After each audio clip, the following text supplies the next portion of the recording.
Hello and welcome to another My NT&D marriage video, and today I want to be talking about conflict resolution, or lack thereof, as is often the case. So the main things that we argue about within our marriage are lack of connection, lack of communication, lack of flirting, lack of needs being met. We also keep arguing about sex. Well, not so much arguing, but not really agreeing. He complains that his needs aren't being met while he's not meeting mine, and that frustrates me. I mean, even the other day, the conversation came up again.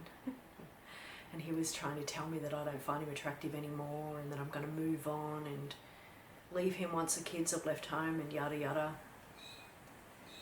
And this was based on the fact that I'm no longer doing anything to him.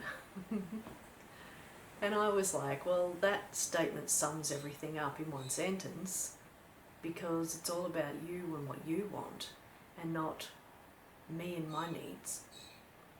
So we've never really sort of agreed on that either. Other disagreements we have is the children, how to raise them, the house, housework, gardening. I mean, we have a lot of conflicts that we don't really resolve.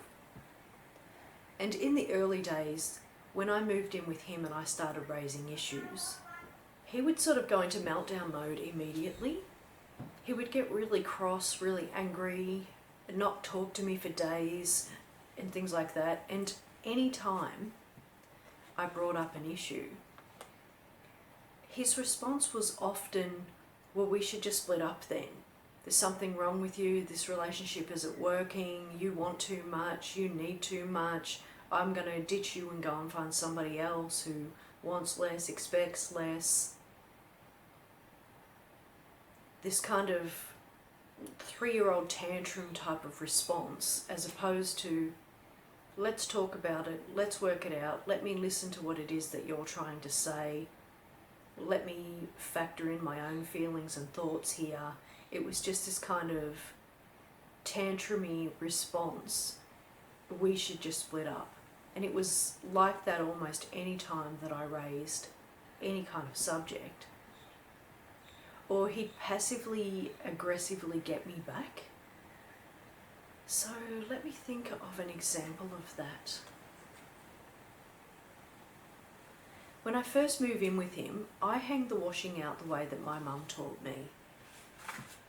It's not specifically right, wrong, better or worse, it's just how she taught me. She taught me you peg the 2 socks that match together on the line. She taught me this nifty trick where if you peg one part of a towel there, and then instead of just pegging that towel there by itself, you connect the other towel there and peg the 2 of them on that corner, and so forth, work your way along. It saves pegs and it's easier to take them down and stuff like this. Now this was just how I hung washing out. But he was annoyed because the towels were touching each other, the socks were together, the socks should be separate, the towels should be separate. And my way of hanging out the washing was wrong and bad. And because I had always done it that way, I wasn't going to stop just because he said so. It made more sense to me to do it this way. And I couldn't explain that to him. Look, your way's your way, my way's my way. You do it your way, I do it my way. It's all okay. No. He would just be agitated by it. And then if I wanted something from him, like, oh, you know, shall we go for a walk tonight? And he'd say, no, I don't want to go for a walk with you. And I'd say, well, look, we're never hanging out together, blah, blah, blah. And then he would be like, well, you don't hang the washing out how I want, so why should I do what you want? That kind of response. They were the responses that I was getting from him for years. I can't even say it just happened at the start.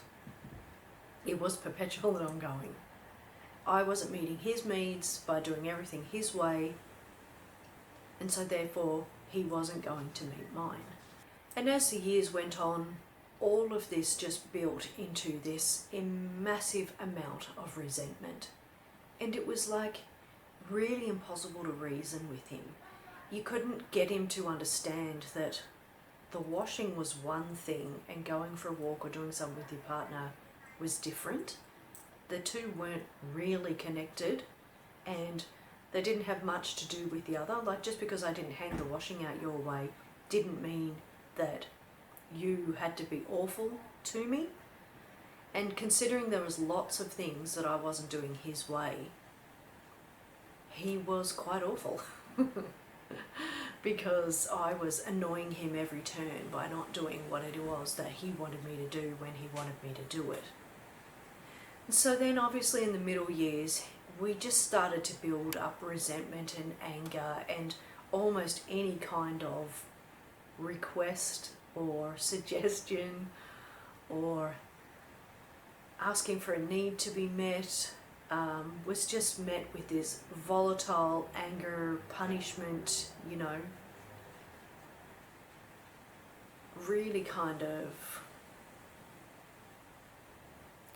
soul-destroying responses from him, especially in the intimacy department. It really annoyed me that he wanted sex. He's one of those, I suppose, rare Aspies that do. And I don't know, actually, when I say rare, I don't know what the percentages are. Excuse me. But he does want sex at the end of a night because it's part of a routine, not because, I guess, he craves intimacy and connection, because he doesn't do much to bring about intimacy and connection. And so he'd want sex at the end of the night, but it was always this kind of like an extra added part of his punishment. Like, he's not going to give me what I want because I'm not doing what he wants. And then we'd have this battle about that.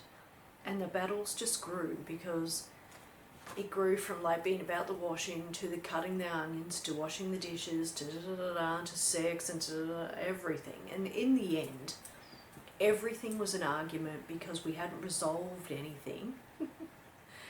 And it was just one more thing piled up on top of the other, constantly, all day, every day. So if I jump forward to nowadays, I've stopped raising a lot of issues. Take sex, for example. We recently had a conversation about it. He's talking about how I don't please him, and I'm talking about, well, your answer's in your statement, because it's all about him. And I just don't really get into it with him anymore. I don't have these long-winded conversations with him. I had to sort of find ways to reason with him, and I must admit, I find reasoning with him probably one of the most challenging things I've ever tried to do in my adult life. Because it's almost like there's no reasoning. You can't get through to him, and even if you do get through, I think he forgets the conversation and then it's all on again. You have to start all over again. So some of the ways that I sort of found worked with me, with us, was to concentrate on the things that mattered. So the other day, it's really hot in Australia, super ridiculously hot. We do not agree on how to set the aircon. Ridiculous. I want the curtains one way, he wants the curtains open. I want the windows closed, he wants them open. We just don't agree. It's just a constant battle of us walking around the house changing what the other person set. Silly. But anyway, I go to the laundry as I see the door is open, and the laundry is one of the hottest parts of the house. And so I close the door. Now that door is always left open, and I don't bother raising that with him. It's kind of no point. I'd just be wasting my breath, and it's an endless battle. So I just go and close the door. It's not a battle I want to pick, is what I'm trying to say. So that's one thing that I'm doing, is I'm picking my battles. I'm only concentrating on the really important things, the things that matter at the end of the day. Like if I'm 90 and he never closed the laundry door, that's really not going to do much damage. Whereas if he's, say, verbally abusing the children and not treating them nicely, that's a matter that needs to be addressed. So I concentrate on the things that matter. And I put them in a small sentence. One sentence. sex, for example. You can't meet my needs, so there's no point in me meeting your needs. End of. We don't need to get in a big long old winded discussion about the ins and outs of it. It's years and years and years worth of issues and unresolved bits and pieces that have happened. There's no point raising that. I will lose him at the first sentence. So I have to just keep it short and sweet and to the point, which is the other next step. Keeping it on point. So let's talk about the sex issue. He'd gone away camping. We were having a bath together at the end of the camping. I've made a video about that. It's a type of way that we try to connect. So we're just sitting in the bath together. It's pretty platonic, you know, just how it rolls. And he's just chatting about his adventures. And he was like a little kid in a lolly shop, to be honest. He was super excited about everything that had happened. But that's when he brings up the I don't care about him anymore because I don't put any moves on him anymore. It doesn't matter the fact that I used to put moves on him and he never reciprocated. It doesn't matter that he used to promise to reciprocate and then not reciprocate. It doesn't matter that he used to trick me into doing things with him because he was going to do stuff later and then didn't. You know, I mean, we have bad history around this subject. Bad history. So he starts talking about how I'm not giving him anything anymore, like just pleasing him for the sake of pleasing him because he wants to be pleased. Even though he doesn't do that for me, which is why I've stopped doing it for him. But I don't say any of this. I just sit there and listen to him talk. And then I say to him, you've answered your question with your statement. I'm not doing anything for you. And then he starts talking about how, well, that's a normal part of evolution in a relationship. When we're together, we do more things with each other, and as we get older, we get comfortable and content and da-da-da-da-da. And I don't even bother saying to him, mate, never even happened at the start. What world are you living in where you think that was our reality? It's not like in the early days you came up to me to please me just for the sake of pleasing me. It was never about that. But I don't say that. He's gone off on a tangent anyway, talking about honeymoon phases that we didn't have, and I would have just got caught up in semantics. He's talking about how I don't put the moves on him anymore, and then he's gone off in these tangents about honeymoon periods and middle years and blah, blah, blah, blah. But he hasn't kept it on point, and so I stay to the point.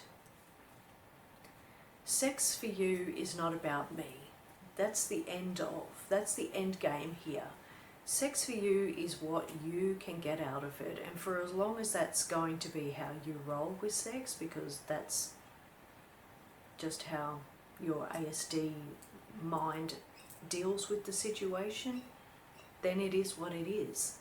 And so I just stay on point. I don't try to get into semantics and go down the little rabbit holes that he takes me down, because if I'd replied and said, look, we didn't have that at the start.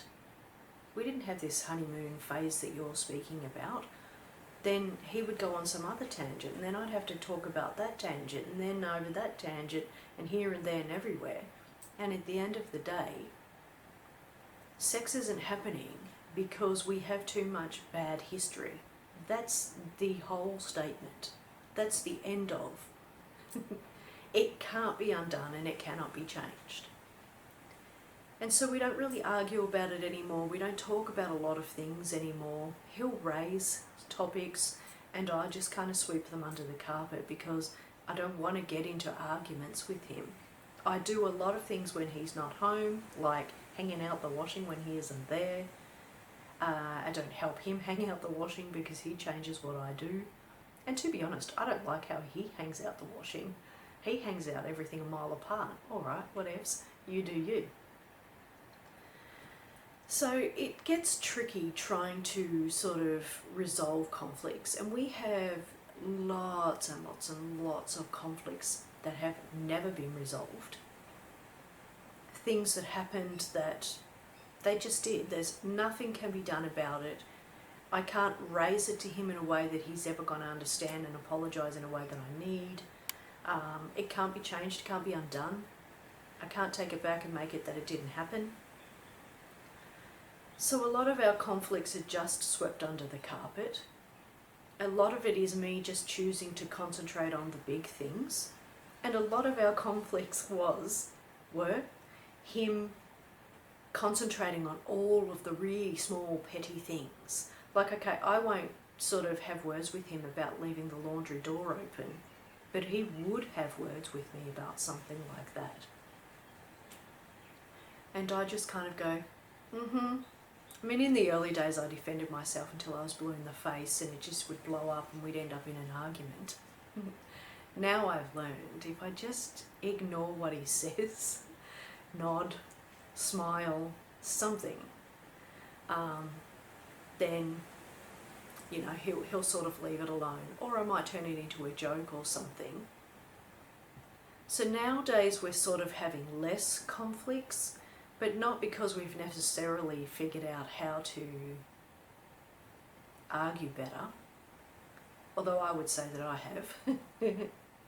I have learned to really just let a lot of what he says go, not stress about all of the small things that he continually brings up, not get into debates about them. And I don't take them personally. Look, he thinks I'm terrible at hanging out the washing. Good on you, mate. I've never had a situation where I've brought clothes in and they were wet because the socks were hung together. So I just have to treat it like, you know, he's just kind of speaking. And you know that saying, oh, is that the wind blowing when somebody talks and you pretend you don't want to answer? And I kind of go like that. I don't say that, but I'm just like, yeah, all right, I've heard you speak. I'm not going to get into debate with you about it. It is what it is. You've said what you've said. Good on you. If I start, things will get worse. So let's not. So they're sort of the main things that I'm doing at the moment to try and avoid conflicts. Just trying to think of something else that's coming up at the moment with regards to...